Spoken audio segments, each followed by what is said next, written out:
Hey guys, তোমরা সবাই কেমন আছো? আশা করি তোমরা সবাই অনেক অনেক ভালো আছো। আমিও খুব ভালো আছি। এটা আমার ফার্স্ট কি new channel Kim Jiwon Afifa Dabin. আমি আজকে তোমাদের জন্য স্পেশাল একটা এফএফ নিয়ে এসেছি। আশা করি তোমাদের সবারই এফএফটা অনেক ভালো লাগবে। সো ধন্যবাদ। তো চলো গল্পে ফেরত যাওয়া যাক। Let start. যাই হোক, প্রতিদিনের মতো আজকে তার বেস্ট ফ্রেন্ড জিমিনের সাথে কলেজে যাচ্ছিল। তখন একটা মহিলা জিমিনকে বলে, এই মেয়ে, তুমি এত খাটো কেন? দেখেছো তোমার বান্ধবী কত লম্বা? ব্যাস, তের মাথায় তো লাভ উঠে গিয়েছে। এই মহিলার কত বড় সাহস, সে তের বেস্ট ফ্রেন্ডকে খাটো বলেছে। আসলে আন্টি, জিমিন তুই চুপ কর, আমি একটু আন্টির সাথে কথা বলি। আসলে আন্টি কি বলেন তো, আমার বান্ধবী না আপনার মতো হাতি না, জিরাফ না, বাস না, তাল গাছ না, তিমি মাছ না। আর এই যে আমার বান্ধবীকে আপনার তো খাটো মনে হচ্ছে। সত্যেন মহিলা, পশ্চাৎ মহিলা, আপনার সাহস কিভাবে হয় আমার বান্ধবীকে খাটো বলার? হ্যাঁ, আমি বুঝলাম আমার বান্ধবী একটু খাটো, তাতে কি হয়েছে? হ্যাঁ, আমার বান্ধবীটা আপনার মতো তিমি মাছ না, আপনার মতো তিমি মাছকে তো কেউ বিয়ে করতে যাবে না।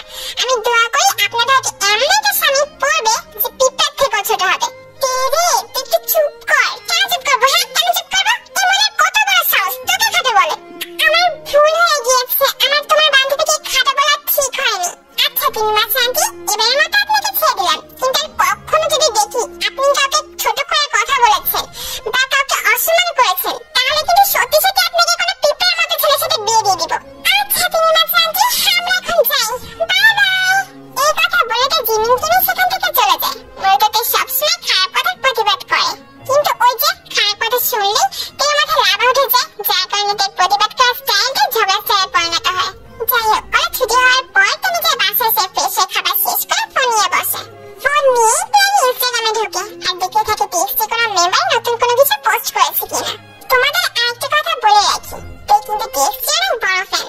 যাই হোক, তুই দেখতে পাই কোনো মেম্বারই কোনো কিছু পোস্ট করেনি। তারপর আর কি, তুই ইনস্টাগ্রামে রিলস দেখছিল, হঠাৎ করে তোর সামনে একটা রিলস আসে যেখানে একটা হ্যান্ডসাম ছেলে ডান্স করছিল। বাহ, ছেলেটা কত হ্যান্ডসাম। 1 সেকেন্ড, এটা কি? সবকিছু ঠিকঠাকই ছিল, কিন্তু তের মাথাটা লাভা ওঠে তখনই যখন সে দেখতে পায় সেই ছেলেটার রিলসের ক্যাপশনে লেখা I am very handsome more than TXT. এই ছেলে নিজেকে কি মনে করে? হ্যাঁ, এই ছেলেকে তো দেখে মনে হচ্ছে বিদেশি, আর বিদেশিরা তো বাংলা বোঝে না। তার মানে আমি যদি এখন এই ছেলেকে বাংলায় উল্টাপাল্টা কমেন্ট করি, তাও এই ছেলেটা কিছুই বুঝবে না।